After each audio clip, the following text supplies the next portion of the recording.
The year is now 2026, which means it is time to get the official, definitive Screen Love Affair seal of approval, definitive top 10 of 2025. Okay. We are diving in. It's me, it's Brandon, it's Nicole Kidman. We are seated to discuss the top 10 movies of 2025. Let's go, Boom. dude. Boom. I'm excited. I'm excited to sit here in the final form of the podcast studio and get into it. I feel like our top 10 list was something we did pretty early in the life cycle of the podcast, and to be here again, hitting it 1 year later.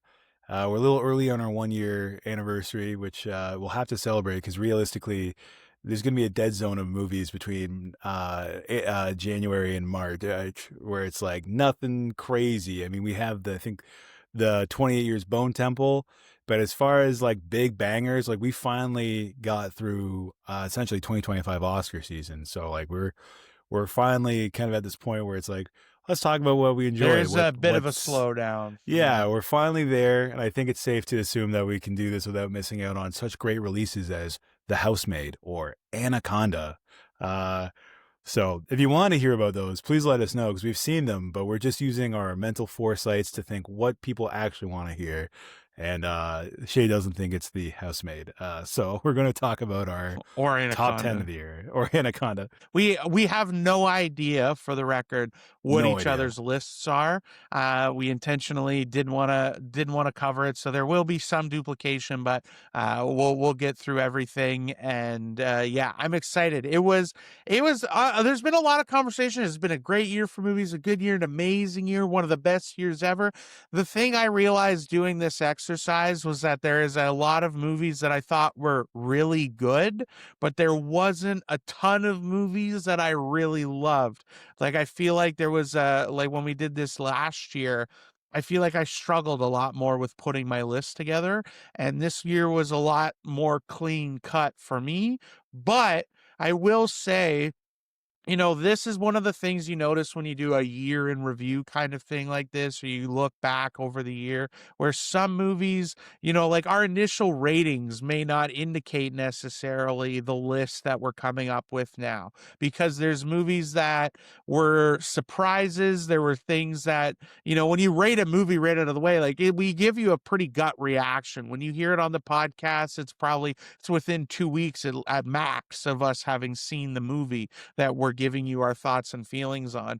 And there's been a couple here that as the year was going, I realized I liked more than I initially kind of thought. It's been sticking in my head for a while, or movies that I liked and then fell off because I'm like, well, whatever it was, the full moon and the stars aligned and whatever, I had a perfect viewing experience, but I haven't thought about it since. So this is now the official, what are we going to call it? The slap wrapped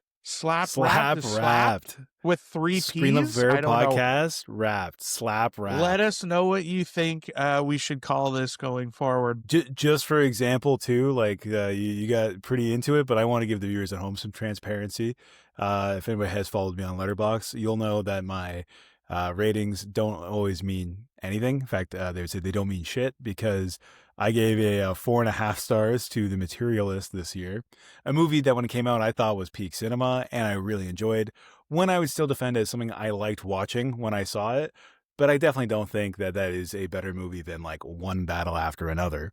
So, spoiler, Materialist will not be making my top 10 this year. So, oh wow! Okay, see, I thought that was. You thought it was going to make it. I thought it would have at least. Nope. Yeah, well, certainly when I remember, because I think Adriana and I were together when we saw that. You hated 4.5. it. And we're like, what? So I was super excited to dig into that. But okay, that's a good example. I will get into mine. I'll kick things off. Sure. It wouldn't be a Screen Love Affair podcast list if I didn't talk about my number 10 film, The Monkey. The Monkey, if you have been following us from the beginning, is baked in forever into the lore of the Screen Love Affair podcast. And I contemplated doing a 1 to 10 order just because I was scared to reveal this to Brandon. But I swear to God, I didn't think it would make my list like just before I started the exercise. And then as I was going through my ratings and reading back everything, I was like, oh, Jesus, I think there is a possibility. And it did hold on to the number 10 spot on my list was the monkey. Now, It was, I'll just say, without relitigating the whole thing, because you can get our full debate on the movie in a previous episode, but it was just one of the earliest movie experiences of the year. I had an absolute blast at. I laughed a lot, and I can't tell. It's one of those situations. I've watched it again, and I really enjoy it. I think it's a lot of fun, but I can't. It's still stuck in my head. That was one of the reasons why. And I'm like, I'm not sure if it's because the movie was just also that fun or because we've never been able to escape its shadow in the podcast, but it has stuck with me from one of the first new movies I saw in 2025. And as we're starting off 2026, it is still snugly secure in the number 10 spot on my list this year. Now the monkey, I've gotten over. What would have hurt me to a monkey-esque degree would have been if you said Osgood Perkins' Keeper. I think that I would have turned off my recording. I'm like, no way that made it in there. Quit the Um, podcast. you're like, Brandon, that's my number 7. Why didn't you ask about it? No, but no, it's funny. Similarly, I respect that a lot because I almost picture that being your perfect 10 spot because of that reasoning. And similarly, my number 10 is all about, again, the birth of the podcast, one of our early episodes, and one that I would say I would coin the phrase set the bar middle.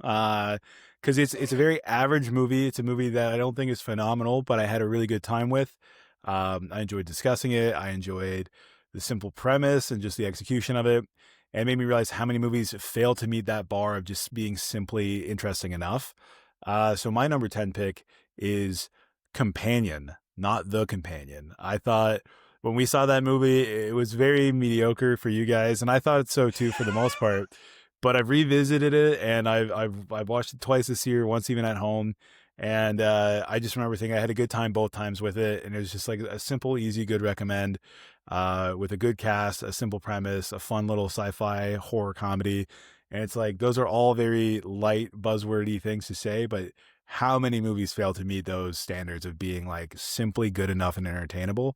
And I think that movie is a great example of like a top 10 because we've brought it up at least 10 times in this last year of recording episodes where it's like, oh, it's like Companion because it's just like, just a guy and a girl in a cabin in the woods. And, it's like, so to me, at least, I thought it was a simple enough good time to warrant being the 10th, not because it's phenomenal, but because it had some staying power. Where other movies, like again, The Materialist, had no staying power. Even though I thought that was like a great movie when I left, number 10 I put at Companion just because I thought about it all year when I would compare it to other sci-fi slashers when we were at Fantasia and we saw other movies that were like bloated. And I'm like, no, like there you go. And the Companion, $10 million horror movie with Jack Quaid and I don't know. I forget the girl's name from the movie. That's my number 10 movie of the year. But yeah, absolutely adored it.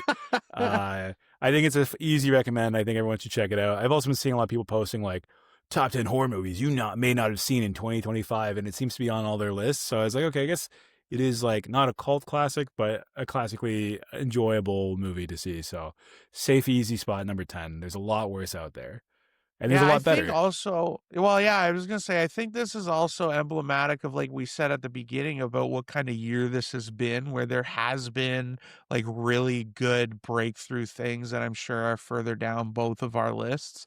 But there has been like it's been a good year for some solid movies. Like Oh, again, definitely. nothing that's like, oh my God, and like freak out like ravey for your all Um, 10. But my runners yeah, a up for lot of this solid stuff. my runners up for this spot too, which is a big deal because I'm such a normie, was going to be Fantastic Four and Superman because both those movies I thought were just an absolute treat and I appreciated. But I thought from a screen level I fair would have gone. perspective, Oh, what does that mean? What's your top 10? Because I would have put Superman before Companion on my list if I would have interesting. compiled them. Okay, Yeah. yeah. Well, I just think because we've fundamentally talked a lot more about movies this year. Uh, Yeah. but because again, Superman, same thing. We had a great week talking about it, a great week watching it. I had a great month leading up to it, speculating. But since it came out, I haven't revisited it one time. I think the Yeah. criteria for me as being like someone with staying power is wanting to revisit Yeah. it. So The that's staying why, again, power a is a lot of the real list. difference maker for sure. Yeah, and I'm even talking about a movie that I found more forgettable than other movies on my list, but it had enough staying power to beat out those other things. So yeah. Anyways, I think yeah, that was a good wholesome little 10 spot. But do you want to get down to number 9 if there's nothing left to say about Yeah, 10? well, what did you have in your 9 spot? 9 is a movie we didn't even talk about on the podcast. 9 Oh. is it's a little indie film that no one's heard of, only me. I'm actually really special. No, it's Begonia. I thought Begonia was really awesome. Wow, okay. I really appreciate it. We didn't end up covering on the podcast due to scheduling difficulties, but honestly, yeah, I really thought it was like simple and fun, and it was artsy, and I think the premise and just like the character that Jesse Plemons plays being this off the grid alien conspiracy nut job and cranking that to 11 and then living in the drama that was just like a really beautiful, again, like what I said with Companion, a simple premise done really well. And this is like Yorgos Lanthimos' version of doing a simple premise done really well and then having a little bit of extra flair in between. So yeah, I thought Begonia was worth putting in the top 10 just because it really did seem like something that was interesting and worth talking about. And we didn't get a chance to talk about it. So maybe that's the 5 minute segment here for that. But yeah, I definitely thought it was better than a lot of things this year. Interesting. Yeah. Begonia, I also Braden said it was scheduling. That was part of it. The other part was I didn't like the movie very much. I didn't think it was, and not in like I disliked it. I just didn't really have super strong feelings, me personally. The standout two things for that definitely were Jesse Plemons and Emma Stone. I thought they were really, really solid in that movie. Yeah. And I knew you liked it more than I did, but I'm surprised. See, I like this because my number 9, which I actually don't know if you even saw, I can't remember if you were there or not, but was Lurker. We saw Oh this fuck. at Fantasia. Shoot. Gotta reschedule my list now. You Oh, got to okay, redo your yeah. list. No, Lurker, and Damn, I Lurker only was so included it. good. I only included it because it did get released this year as well. I'll Mm-hmm. use this point just to mention my two honorable mentions that I saw this year but didn't get wide releases. So they could be on a future list, but they probably both would have cracked this list if they had gotten released this year. But it was also Undertone and Sweetness. Sweetness, I know you Oh missed yeah. because I don't think you were Yeah, there that was the yet, Fantasia. but Adriana and I saw that together. We absolutely had a blast with that. And yeah, so both of those movies, keep an eye out for them. I'm hopeful. I know Undertone for sure is, I think, coming out this year. And I think Sweetness was supposed to be early this year as well. So keep an eye out for those if they pop up. But yeah, Lurker. It was one of the ones that I was like, I had kind of slipped. It didn't have as like a ton of staying power, but the moment I was reviewing everything I watched, I was like, oh damn. Like I instantly had a feeling of like I would watch that like soon. I want to watch it again. And it was one of those ones, it was just a blast and like really good at making you feel eerie and yucky and bad and like bad in a way, not like a depressed, like just like a ugh, like peel your sort of skin off a little bit kind of energy. But yeah, Lurker was mine. It's on Mubi, I believe, which is if you got to get a streaming service, cancel Netflix and get Mubi because there's just much better of options on Mubi. So shout out to Mubi. But yeah, that was a Fantasia special too because yeah, our screening for that was fantastic as well. Nice. Yeah. No, it's you saying Lurker now. I'm like, yeah, actually, ditto. I'm just going to change Begonia to Lurker. I forgot all about Lurker. Then again, I'm a coward because I said this is all about staying power. And I clearly forgot about Lurker a month after the Yeah. festival. But to be fair, Yeah. Begonia was only a month ago. So, Well, and no, to be extra fair to you on that, like that was a period of time where I think like I had seen something like 32 movies in like 14 days or something yeah, like that. We watched a ton of stuff. And so, and even like beyond that, like we watched like almost like certainly more than Like, I think I finished my year on Letterboxd with more than 200 movies. I don't remember the exact number, but, we watched a lot of stuff this year, so it's not, just staying power that dictates the list, but it is a factor. But yeah, Lurker for me was one. What is your number 8? My number 8 was another kind of more earlier in the year pick, but Black Bag. I Oh, that is a really, good one. really, really dug Black Bag. Was one of those movies that I had like no real expectations or hopes. If anything, I had like negative, like kind of hope a little bit, just because the writer for Black Bag, if I remember correctly, also did Presence, which I thought was brutal earlier in the year, is the insofar as the writing.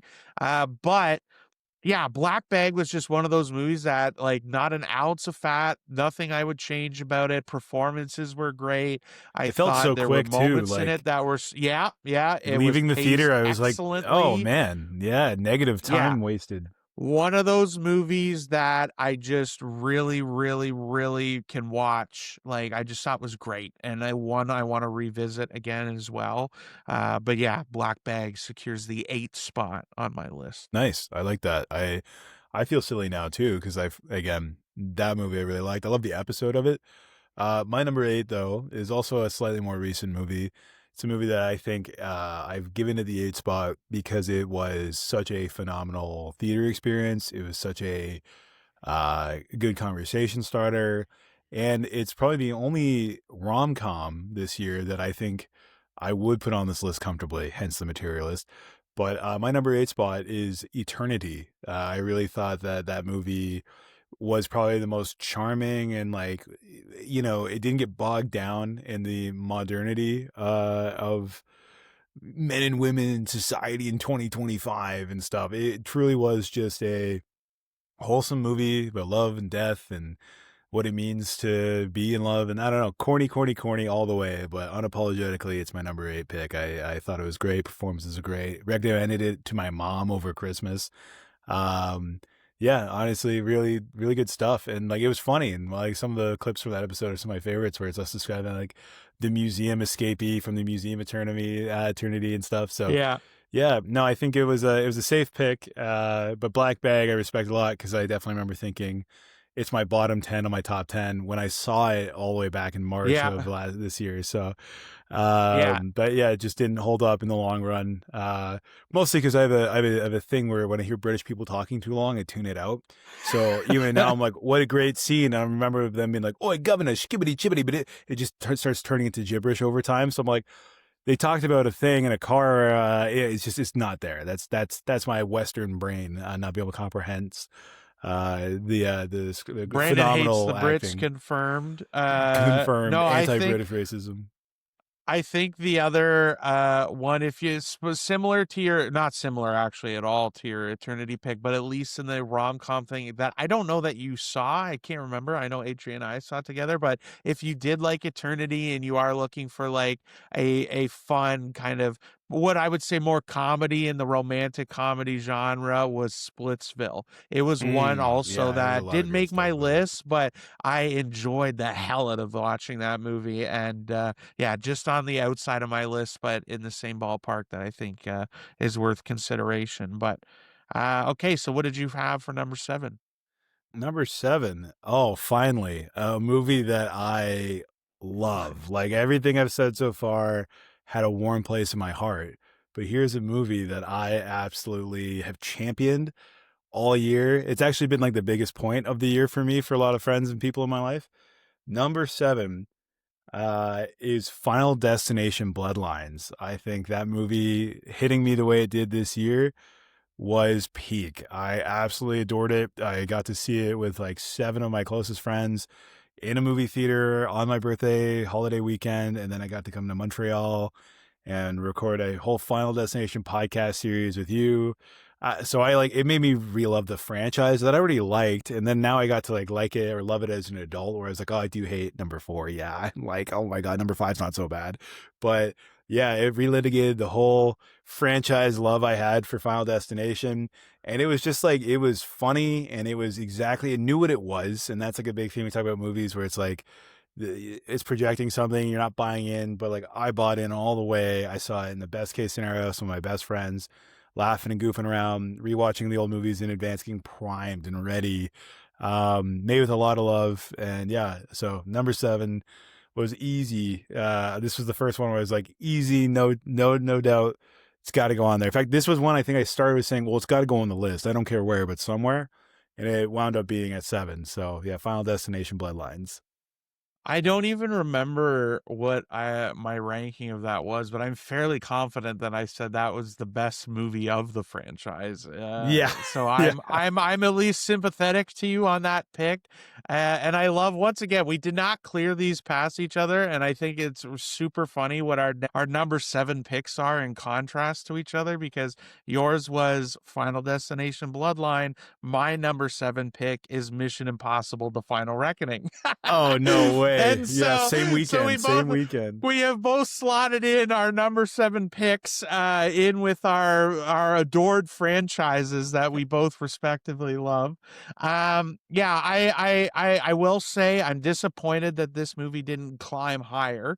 Yeah. Not because I wanted this to be a movie I enjoyed even more. I going into the year, I without question it was my number 1 most anticipated movie of the year, and I did want this to be higher on the list, but um it's still undeniable as an action movie. Like there's no one else does what they do in the action genre, and they're one of the few bright spots that really stand out in terms of the like just the set pieces are next level. And no one has that budget anymore. No one's making movies like this anymore. And it does seem like it is the closing of a chapter for Tom Cruise and this franchise and these movies. And as he's kind of stepping away and we'll be doing different movies this year. But yeah, Mission Impossible: The Final Reckoning was my number 7 pick on my top 10 of 2025. That's really awesome. I do like the thematic mirroring of that one the most. Like Yeah, I'd say, exactly. me having companion you the monkey for those reasons that's the one upping of that is knowing what Yeah, those two yeah, movies were to us, and then that was like the low end of each of us pulling a movie from that time period that stuck with us, and then that was the high end of movies sticking with us. That's sweet. What's your so yeah, with that being said, what beat out your most anticipated movie of the year? What's your number 6? my number 6 was one of the late surprises. Honestly, this movie was great, but I will say, fuck Netflix. I hate you. I hate that I had to watch this at home. I hate that I had to watch this by myself at home. I hate that I couldn't go to a big theater and see this with all of my movie loving friends that exist in Montreal. My number 6 was Train Dreams. I Wow. loved this movie, especially the final 24 minutes. I know, Brandon, you said that they blew you away. I absolutely adored this movie. Got me in the feels. One of those kind of movie endings that is stuck in my head like permanently. I haven't stopped thinking about the ending since it happened, and and it honestly got me so much in the feels twice in that last chunk of the movie. I cried 2 separate times, and I know Brandon said that when he saw those 2 moments, he totally understood why I cried and understood the emotions that the movie made me feel. So Train Dreams is my number 6 pick. I'm crying because I agree with you. I'm so moved retroactively. um, that's good. No, I'm glad because that was a big point for us talking about that was seeing it in theater would have made the movie better for both of us. You for having a bigger screen to emote to, and me for being more saddled and stuck watching it for sure. So yeah, that's huge. I would say my number 6. I thought we were going to match up actually, which makes me No. wonder. Yeah, which makes me wonder if you've put it on your list at all, or if you liked it way more than I did, because I thought we both loved this one. Um, but what I say is another big franchise of the year, another renaissance, another good episode, was 28 years later. I think Okay. that movie hit me unexpectedly. I was just expecting another good zombie movie. Love the whole franchise for the most part, like growing up with it. and finally having another Legacy sequel coming out so late, like, again, almost 28 years later, at least 20 or 15 something, whatever. But yeah, really dug it. Really liked the alternative story route that it took. Really liked the addition of the lore. Just, also, I think I said this then, I still stand by this. It's one of the most beautiful movies of the year, shot on Oh an yeah, iPhone, especially. Like, just absolutely. without that, just like the raw visual communication with every shot was so good. And then, like, we've seen other movies. Like, I had a friend who saw the new Daniel Craig Knives Out finally, and he Yep, called me up and he was like, "What a pile of dog shit!" Visually, it was terrible too, and I was like, wow, I thought it was pretty good and visually had some neat stuff. it was. Um, and then looking back, I'm like, I comparatively visually, so much more visual drip with 28 years later. Just like the whole movie existed to look and feel like that. And that intentionality is so rarely seen in like legacy sequel franchise movies. So Yeah. I'm really anticipating, I think Bone Temple's probably the highest anticipated movie this year. Like of all the big stuff coming, that's one that I know we're going to see soon. And I had such a good Yep. time the first time around. I'm worried my expectations are going to roll over into that year. So Well, I think it'll be an interesting one because it is well, it'll be a January release, which again is usually a dead zone, but there's always like there's like one there's always movie an a year I outlier. feel like, Yeah. yeah, like I remember the first time I'm like, "Oh wait, they're not all bad," was when I saw The Gentleman when that came out Yeah. years ago now. I loved that movie, but yeah. That Also, I no, want to that's a good say, pick. so now we're on number five. Yeah. Now you're not gonna like this one because I'm pretty sure I know where this lands Oh. on your list. I'll give you a hint. I'm still wiping off my unibrow. That's right. I'm talking about Marty Supreme. I put it at number 5 on my list. I I really enjoyed the movie. I liked it a lot. And if you listen to our last episode Not that in you the could last tell little by how bit, you opened last week's episode, by the way. yeah, dressing like our hot rat boy Supreme Marty, aka Timmy the Goat, Timothy Chalamet. Um, yeah, no, again, I really liked it. Like the character, I liked like the scumminess of it. Loved the safety vibe. One of the greatest movies of the year, without question. I just didn't get what I wanted out of it. And I couldn't even tell you what it is. It didn't fully hit with me. It didn't fully land. Nitpickiness, maybe because my girlfriend hated it and we saw it on New Year's Day. But yeah, just didn't love it. Former friend of the podcast, Renata, Yeah, ruining yeah. Brandon's movie watching experiences. She's been denounced. But yeah, no. So, yeah, definitely thought it was one of the best of the year. But there's a few more movies that I just held with a little bit more uh space in my heart, I guess I should say. Okay. Oh Yeah. well, honestly, like I said, I can accept that because yeah, like again, I felt like you came out all a little defensive with ready to kind of argue about the negativity. So I'm pleased that that cracked your top 5 means you're not a totally lost cause, Brandon. And Well, you'll be upset when you see what beat it. You're gonna be mad that an IMDb 5.3 beat it by one. God, No, okay. anyways. Well, my number 5, you'll probably be surprised that this is this low on my list. Okay. But my number 5 slot after I ruminated on this, honestly, not as long as I would have thought. I think this was a case somewhat of recency bias and again, like forever lingering. It lingered enough, and it's one that I really do love it. But I was thinking about like if looking at my top 5, which one of these would I want to watch again? This was the bottom of that list, and it was If I Had Legs, I'd Kick You. Interesting.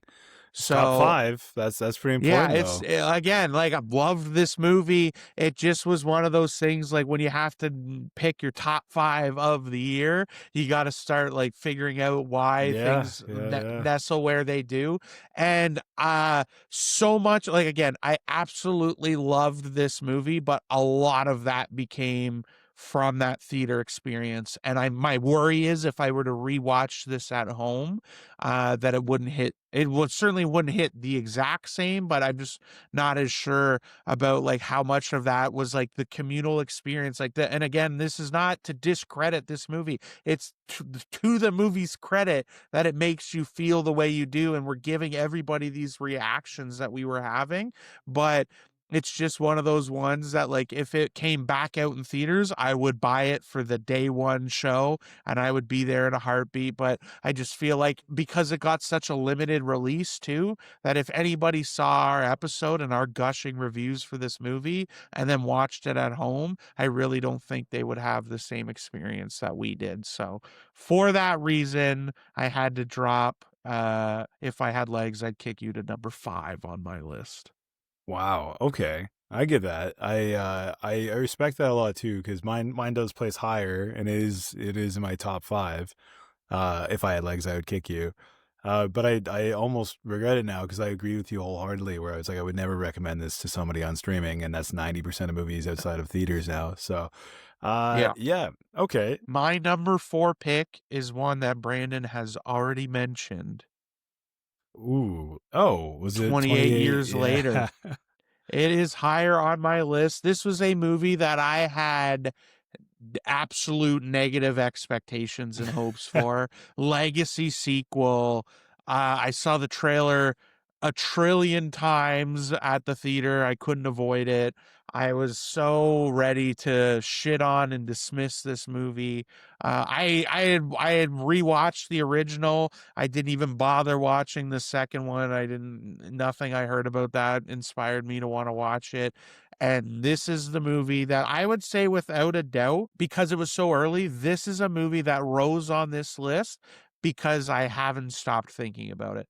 You mentioned how it looks. I thought it was easily, to me, one of the best visual movies of the year. It's eye candy. It looks like a treat. It is so unique. It is so cool.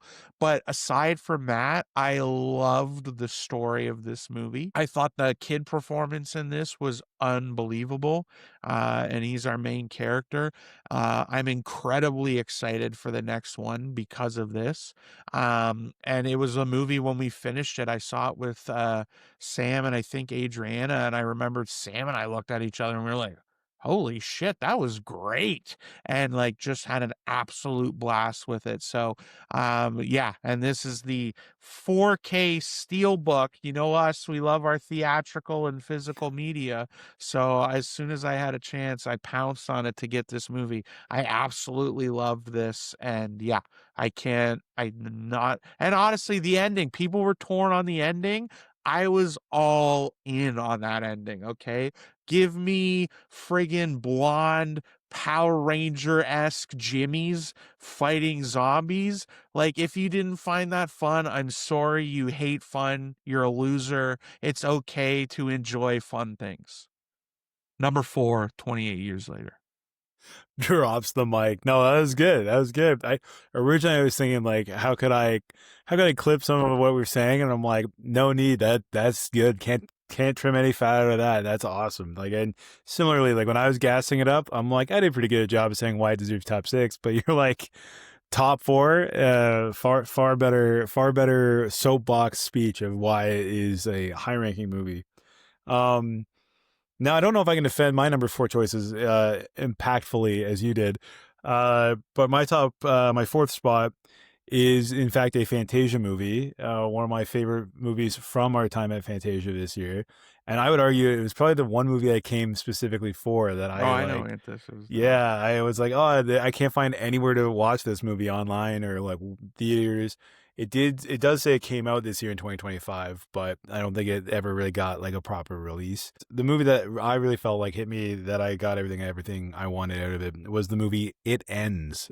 Just thought it had really good like Gen Z actors in it, and it's almost like I'm the guy that always finds the Gen Z performances hella grating. I didn't never watched Euphoria, so I never like really got on board with that. Like I just, yeah, I don't know, felt really realistic. And like the questions they ask in the car ride where it's like, oh, who would win? Would it be two gorillas or 50 eagles? You know, like I was just like, that's me and my friends. Like I absolutely thought for like a new director, a new voice, a new creative, that is like film was so inspiring and perfect, and it was creepy in all the right ways. The setting, the set pieces, and like the overall theme of it, like the title spoils the movie, and I won't say anything more than that because I do want people to see it and source it out. But yeah, when the movie concludes, I definitely like I teared up because I thought it was so how funny it was, and dark and sentimental. And I just, yeah, to me, it balanced everything I wanted out of a movie.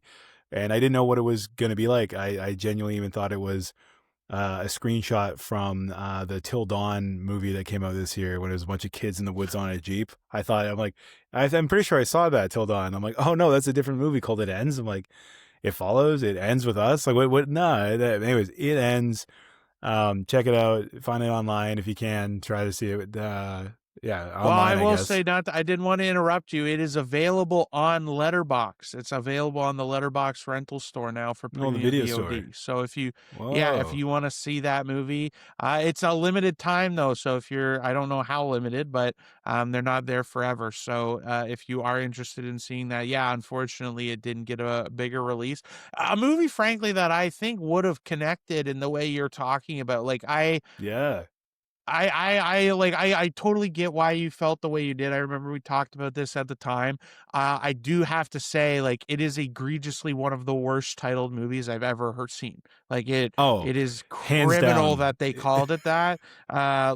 That's all we'll say. Like, yeah, I like genuinely the worst possible title you could have given that movie, but it is available if you are interested to go see it on Letterboxd.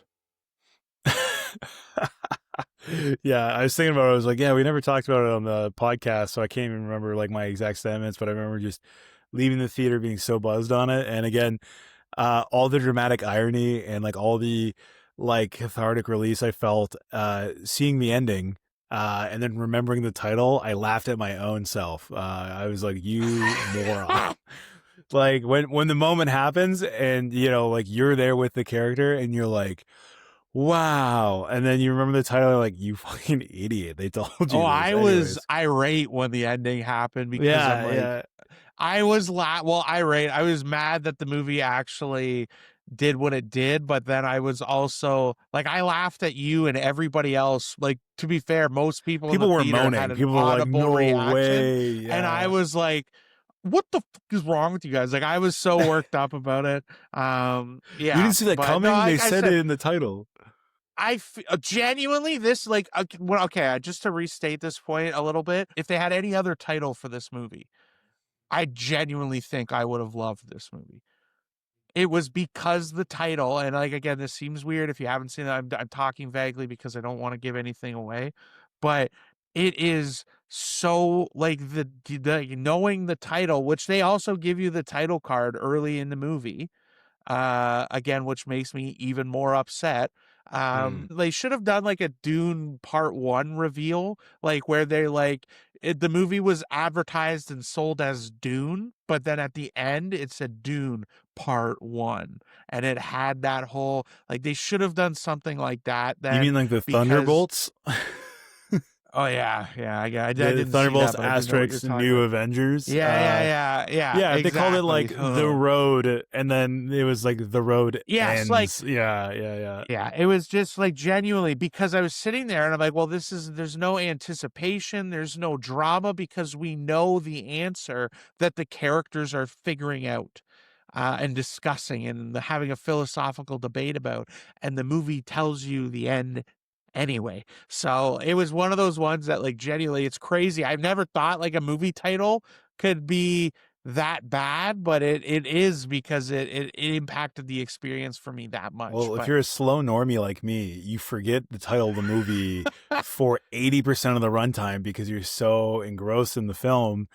And then when they remind you what the title is, that is for me it didn't ruin it, but it did make me laugh at myself being like, wow, I can't believe I bought in so hard. Completely sober in an auditorium drinking a Diet Coke, you know, on like a 2 p.m. in the afternoon, 3 shots of espresso or whatever that we had that one day. But yeah, it yeah. wasn't like I was liquored up at the bar, being like, I love this movie, man. I think that was my materialist. I really loved it, but I went in pretty wasted and it came. I was like, oh, what a great time. Reminds me of dating in my 20s. But anywho, so yeah, long story long. Yeah, It Ends. I think it's a surprise gem that I don't think a lot of people saw. Would have done really well on a wider release. Yeah.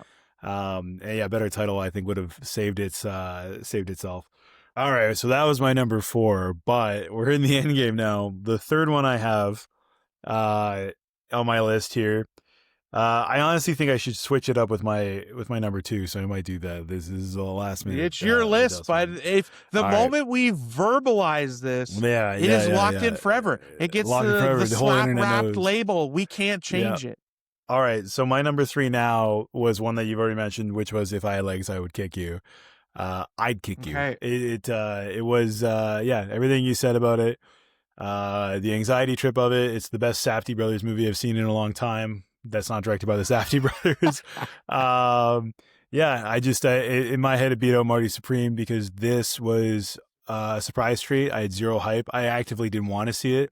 This movie was the enemies to lovers pipeline for me in the movie, where I was like, I'm not going to see a movie about a horror movie about what, like a quadriplegic or like some chick with her legs that are gone. Like I don't care, dude. I don't want to see this. And I saw it and I was like emotionally moved.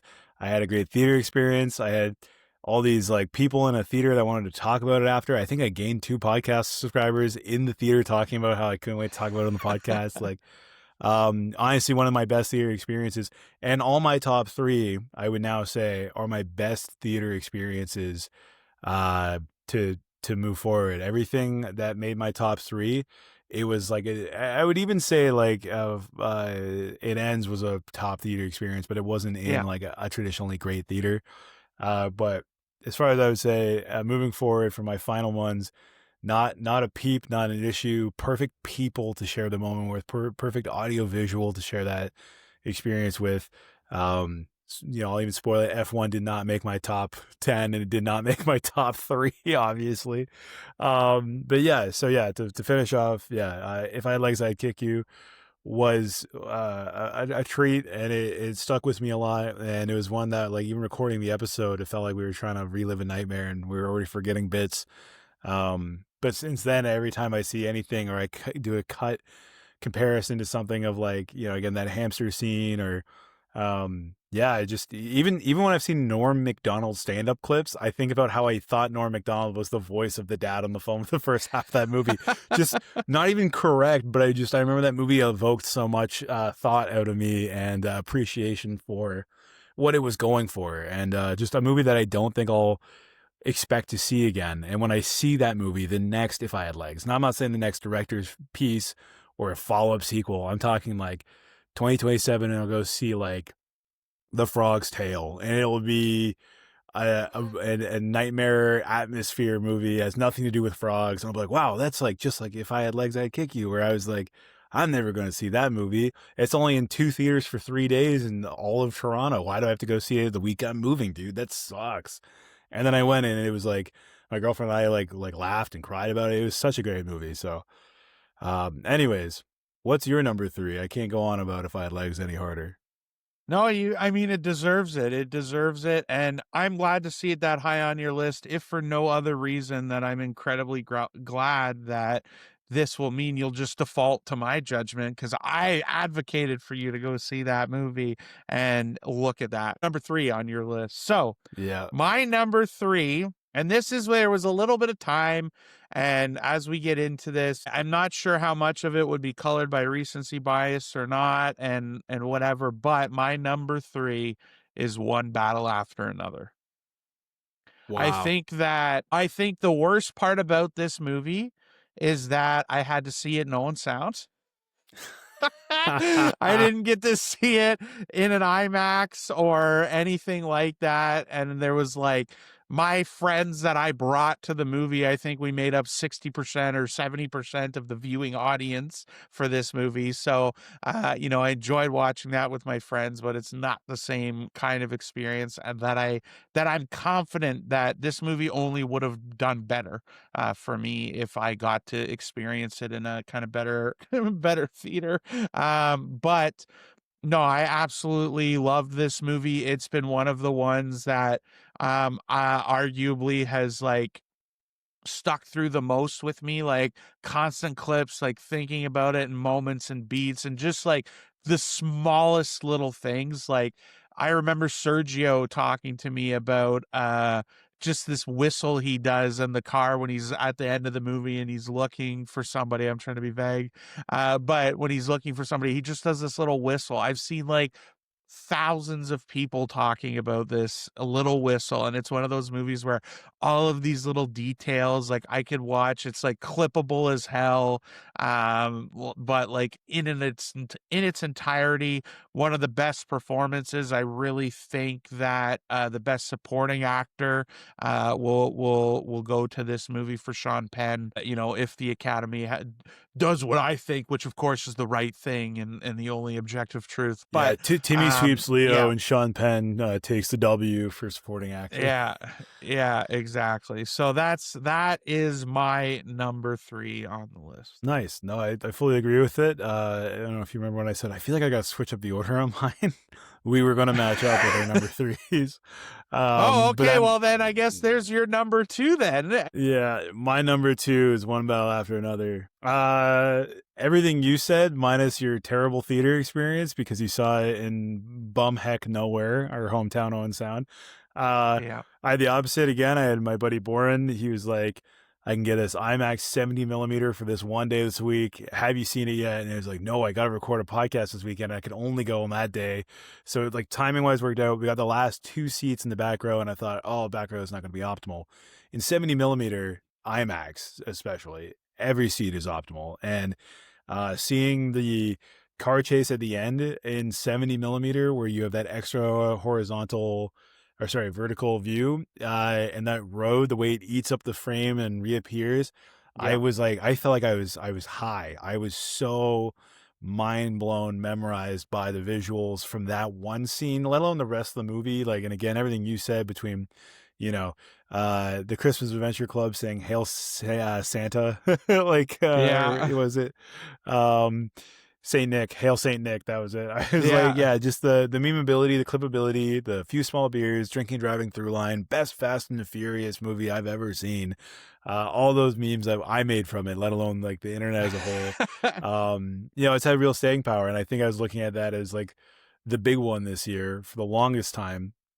uh, and yeah, no, I loved it, and seeing it in 70 mil with a friend of mine and having a phenomenal theater experience, and then seeing it better than 90% of other people I know who saw it in their, local theater, or like I'd say 80%, because 20% of my friends just don't see movies. And over the Christmas holidays, they've been texting me being like, "Bro, have you seen One Battle After Another? I just saw it on streaming." And I'm like, "I did. Isn't it great?" Like, "It's so good." I'm like, I told you guys like 2-3 months ago, go see it in theaters. So I woke up to, like, I'm pretty sure, a direct text from my buddy being like, "Dude, have you seen this? I'm 5 minutes in. This thing's crazy, bro. I'm 15 minutes in. This thing's even crazier." Like, and I was like, "Yes, that's like the feeling I love about that movie. It's like it when you share that movie experience, or that somebody would like it, sees it, and they can come back to you." So yeah, my number two is definitely Oba, One Battle After Another. And what would your number two be then? I'm curious, because we're down to So our I'm gonna tops. preface this because my number 2 will spoil my number 1, at least for you. Um, I think this you is know a my number case one where now. yeah, I think I do too. I think this is a case where I genuinely wouldn't be surprised if in a year, like in 2027, if you were to ask me again if I flip my 1 and my 2, without question, I adore both of these movies. Um, but I put number 2 for me was Sinners. Okay, okay, Number I 2 for me was Sinners. okay. I'm really worried your number one's F1 now. Oh no, Okay, well, God. I'm not going to make any comments. We're talking about my number 2 pick right now. My Okay, number 2 movie is Sinners. I absolutely, when you talk, like, loved it. It was and like there's so many reasons I love, like, it's not to like put more on a movie than you should for itself, but it was a bright spot for theaters, for original movies, for IP free movies. Like, it was just, it checked so many boxes. I didn't get to see it in 70 mil IMAX. If I remember correctly, it was your first 70 mil IMAX yeah. experience. So I did get to see it in IMAX though in Montreal. Um and I saw it actually, I think 3 times, this year. So I saw it on the re-release, I saw it when it first came out, and I also got to watch it in Germany, which where for whatever reason, I think it was called Blood and Sinners, as if we needed the extra context, but yeah, I it's one of those movies, like, again, an earlier release came out, like, and just was March. Yeah. yeah, like a huge hit, and had staying power, great performances, really impactful movie. Like one of the characters, the guy that plays the main vampire is like Jack O'Connell or whatever. He is Mm. also in 28 Years Later. He is, I love him. He's great, and he makes a huge impact in both of those movies. And yeah, I just thought it was great, and one of those ones where he, like, sit through the first bit of the credits. When the credits start, don't walk out and leave, because that ending bit of the movie went from a movie that I loved into a movie that I really loved. And, yeah, so without question, number 2 on my list, Sinners. Nice. Well, to keep the Glaze train going, it's my number one. I couldn't think Yeah, of a movie that stayed with me harder, a movie that I also didn't want to see, a movie that I also didn't care about IMAX for. Like this was so seminal in my cinema going experience, where I was like, "Oh, we're really gonna go shell out and go see the 70 mil IMAX, like 30 minutes out of town for what the Black Panther guys making a movie about." Black folk in the Jim Crow era being attacked by white vampires. I don't need that like lack of subtlety. Like that's just gonna be some woke vampire garbage movie. And then I leave the theater and I'm like, that's peak cinema. Like that was the score was phenomenal. The characters were phenomenal. The beats between everybody. The it was a big year for clone movies or twin movies. You know, they had yeah, that. Like this movie set the bar for like again like you said original excellent movies like yeah and like again even like I talked about like oh there's a lot of fatigue around like the racial subtext and stuff. It's like it did a far better job than any movie I've ever seen in my adult life, I swear, because there's so much about assimilation and culture and the music element, and the music element's at the forefront of it. It's not just like they're trying to take black people yeah. music. It's like they have this soul music that is so well done that it transcends time and space. And there's a scene in it that I think if it gets an Oscar, it is for this musical scene or this performance, the way it shifts through like time and space to pierce the veil, as they said. Like I have goosebumps thinking about it. And I could not have It's had that like experience without your seeing soul it. leaves your body. You Yeah, float up, yeah, your it soul was leaves your body when you watch it. so transcendent and like yeah it changed my tone about movies in IMAX, about Ryan Coogler, about the phrase black excellence. Like it's just an excellent movie, like I really dug it, and I think like it's my top of the year solely because I saw it also. I saw it two or three times as well. Once on streaming to know, once in a standard theater after seeing it IMAX, and I was so mad. I was like, "We're missing 30% of the Mhm. movie minimum." Um, yeah, so I took my girlfriend to that, and she loves it so much that I can watch it on streaming. And then when it was re-released, she saw a 70 millimeter version of it with her other friend who had missed it, and like, that's a funny story too. Her friend was like, sitting there, and they had like a costume designer come out to premiere the movie and talk about like the wardrobing or the producers. Like they actually had a really awesome re-release experience. And I guess her friend was like, "Oh yeah, when are they going to play the movie? Like, god damn, what are these people talking about so long?"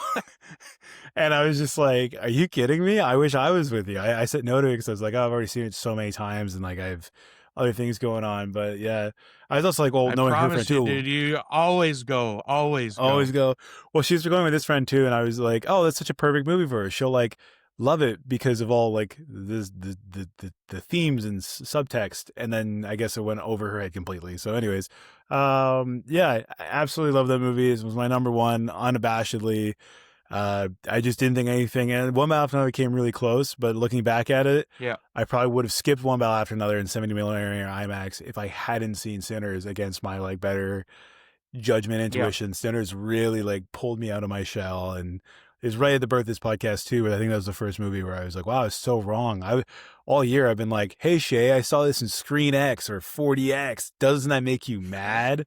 And this was like the first of many where I was like, wow, what a beautiful format. Like I said, even ruining Marty Supreme, where seeing just 70 millimeter projected does not hold a candle to 70 millimeter IMAX. That really like unravels your brain's ability to appreciate stuff. So yeah. I truly believe that IMAX is the format of the future for movies, without question. I think it's expanding, and I think that's exactly why. Like this was an experience that connected with so many people and broke all of the rules of what a movie needs to do to be successful. And this one absolutely killed it. And yeah, so transitioning to my number one pick, man, you were right. It's F1. No way. It's not F1. It's not F1. Oh F1 my also did god. not make my list. Oh yeah, because But I I'm was like, surprised. all due respect, it's a great IMAX movie, but man, what Yeah, a exactly middle of why the it road didn't make my movie. list. I was like, if I watched this at home, I would give it a 2.5. If I saw it Yeah, in IMAX, I gave it a 4. I loved it as an IMAX I'm so experience, glad but it's not as your a number one. I was so movie, concerned. well, my number one is Marty Supreme. Oh, that's right. I forgot all Yeah, that's about. why I was like, when you said F1, I was like, oh, okay, he doesn't know what I'm gonna say. Yeah, No, no, I mine is completely Marty forgot. Supreme. It was, again, like I said, it was a case as the year went on, and I was kind of like we were late into the year when I was like, I have not given a movie a 5 this year. And Legs was the first one I gave one to. And so this was a case where I think I was putting a lot, I gave you a lot of grief last episode about the E word expectation. And I had a lot on this movie. I expected a Oscar-winning performance from Timothy Chalamet, and I expected an incredibly great movie to accompany it. And like I said, it delivered on the performance, and I think exceeded my hopes for the movie itself. Like we had talked about it a bit last week. The opening credit shot, I went from unlocked to locked in, dude. I was locked right in for that. The credit scene, like I was like, okay, I'm here, I'm ready, let's go. And yeah, it was just one of those movies where, like I said, every detail, every story beat, every performance, every aspect of this movie just came in, worked for me. And the reason why I nudged it slightly ahead of Sinners is it took that last scene of Sinners to nudge that movie up to this level for me. And I pretty much felt that way throughout. Like I was waiting for the movie to lose me or for something to pull it down, and it never did for me. And so for that reason, that's ultimately why I did put it ahead of Sinners. But there is a recency component to this too, where it is the most recent movie, a new movie that's on this list at least. Believe it or not, recency bias didn't help Anaconda or The Housemaid make my top 10 of 2025. But it could be a case, but I feel confident about the placement for this. Genuinely a movie that is connecting to, and this is another thing in that same ballpark, it is connecting with audiences. They are going out to support this movie, even with the limited availability that it has. And I think that's a testament to the movie, and at least in part, Timothy Chalamet's seemingly willpowering the success of this film, not just with his performance, but his marketing efforts as well. Yeah, So that climbing the rounds Vegas out. sphere and turning it into the most important thing in the movie, the orange ping pong ball, really sold me that the orange ping pong ball Oh was gonna my have God, way more bro. stakes in the film. No, I If your brain hasn't been totally MCUified, I believe Marty Supreme could also be higher than top 5 on your best of the year list. So, no, yeah. I honestly think, to kind of pull all of this together a little bit, like this was an incredibly solid year. There was like very few movies that I aggressively hated, which is great. Um and there was a lot, like I said, that middle batch between like 3 on my scale to 3.5, like I gave a ton of those out this year. There was a lot of movies that were really solid. Like my highest rating, like the rating I gave to most movies this year That, was a 3. And there was, oh, okay. looking at my scale, 55 films I rated this year a 3. So, which to me is like, I liked it. I liked it. So that is an incredibly solid year overall for movies.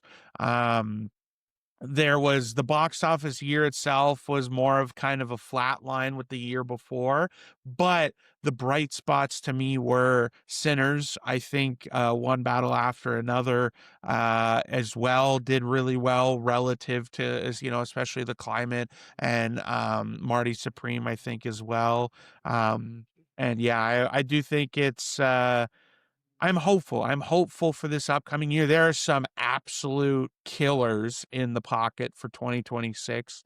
We have Dune Messiah, The Odyssey, some other Marvel crap that's going to be absolute dog slop. Doomsday, bro. But Doomsday, bro. yeah, yeah. Oh, Doomsday. dude, I can't. I pray to God I'm here dancing on that movie's grave I when do want to that point comes out out. That's not to be super negative on the the last time positive we said experience train, the but last time we said Avengers Doomsday and the Odyssey in the same episode, it was reference to the girl who was on her phone during the whole Odyssey preview, and then as soon as it says Captain America will return, she gets off her phone, and then you're like, "What's smooth brain behavior?" And the top comments like, "So liking MCU stuff is smooth brain behavior?" And I'm like, "No, dude, not understanding yes, the yes. basic plot is smooth brain."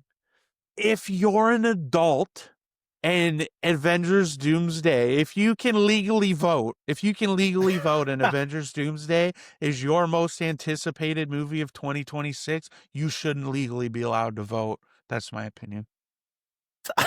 I'm sitting here being like, oh, my vote doesn't matter that much, anyways. I'm pretty hyped. Yeah. Yeah, absolute banger year for movies, especially like thinking about how many of them. And even though I know F1 didn't make our top 10, how many Warner Brothers movies were in our top 10? Like, again, Sinners being huge. And just, yeah, amazing year for movies. And I'm excited to see what's to come. There's a lot out there. We're in a golden age. That's why I'm glad I have a podcast with one of my best pals where we can just talk movies and get into it, because I don't think we're going to have a year ahead. Like I always think back to 2017 with Rampage and was it like Earthquake, LA? And it was basically, oh, and Red Notice. It was basically The Rock in every movie for every fiscal calendar uh, quarter of the year, wearing a beige, sweaty, button-up shirt in the woods somewhere. And it was 2017 was like a record box office bad year for movies. I'm like, it was The Rock's biggest year after becoming mainstream, like big, you know? So, uh, he's like the fourth horseman of the apocalypse for the box office, in my opinion. That's why I thought it was really cool. He was in the Smashing Machine this year. And then that's why I was also like, well, that was mid and I don't care anymore. Yeah, no.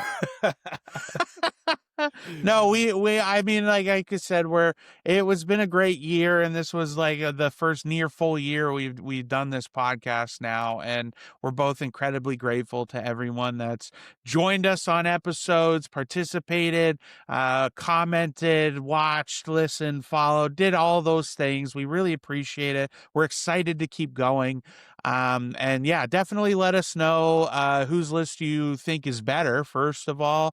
Especially if you think mine's better, definitely sound off about that in the comments. And let us know your list. I'm super fascinated. Like, we watch a ton of movies. There's a lot of movies that come out that we still don't get the chance to see. So if we haven't talked about a movie you liked, let us know, and we'll make sure to watch it. Sometimes, like Brandon said, there's those dead spots in the year where not a lot new comes out. So we have ideas about what we would do to do an episode to fill it. But if we can fill it with movies we haven't seen, that would definitely be always good, and that you're curious to hear our thoughts on. So yeah, Also, definitely let us know what you think. let us know if you are clamoring for Brandon and Shay talking about Anaconda and The Housemaid, the Sydney Sweeney movie and the Jack Black movie that came out just at the tail end of last year. I would love to talk about it, but they're not great movies. But if you, the audience, are clamoring for it, by all means, like and subscribe and comment down below.